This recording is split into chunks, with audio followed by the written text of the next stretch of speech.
Hello and welcome to the channel.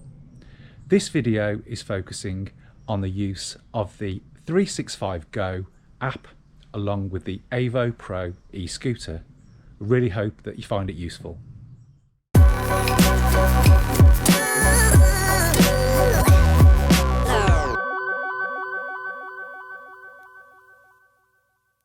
So let's start with the app itself. I'm using the 365 Go app. I prefer this to the Aovo Pro app as I find it to be more stable in terms of the updates. When you look at the app and you're connecting to the scooter via Bluetooth, the screen looks like this. You can see it's connecting there, and on the scooter screen itself, on the bottom part of the screen, you will see the Bluetooth connection appear. When we move to the lock screen, the lock screen is clicked here, and on the scooter screen itself you will see the letter P for park appear. In terms of the light, you can see the light being switched on and off here on the app, and that corresponds with the light on the screen, indicator appearing and the light switching on. And then in terms of the modes, there are Eco, Slow and Sport modes available on the Aovo Pro. On the 365 Go app, they rotate between those three different options there. And in terms of the scooter screen itself, you can see that it rotates between no indicator, a green indicator and then a red indicator for the three different modes. So we're looking here at the info screen, and quite a lot of information there around the battery, speed, the distance that the scooter has travelled in total, so really helpful to have.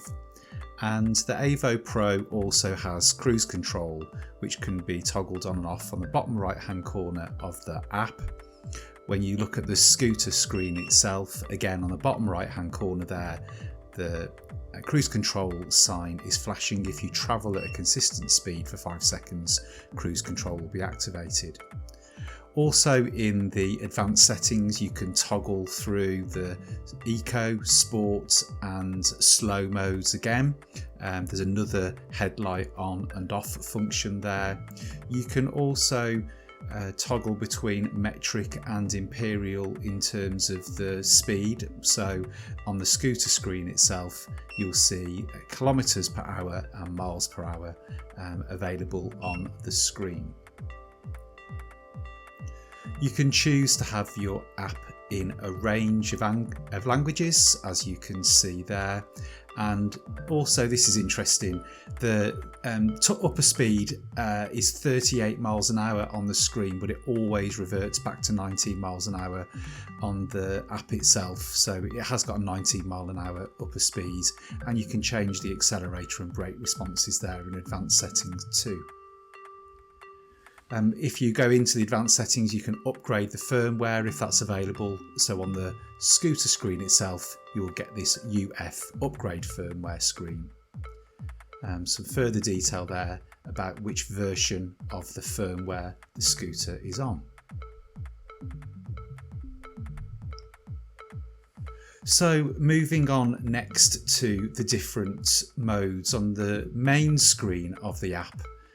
You can see there in Eco mode, the indicator of the speed is in the circle there, an upper speed in Eco mode of 9.3 miles per hour.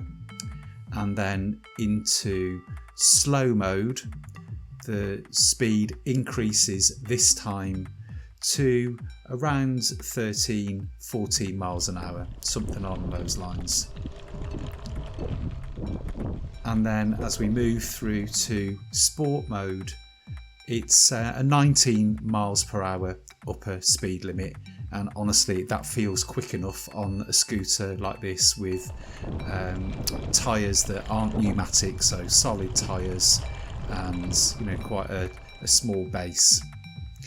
And then finally, disconnecting from the app is as simple as switching it back on again. So you can see there that the app is disconnected using the Bluetooth, and that also corresponds with the Bluetooth indicator on the screen itself going off. So I hope that you found this video useful and that it's given you more detail of how to use the 365 Go app along with your Aovo Pro e-scooter. If you are interested in buying an Aovo Pro, please have a look at the description and use the link. As always, please do subscribe to the channel, and I will see you in the next video.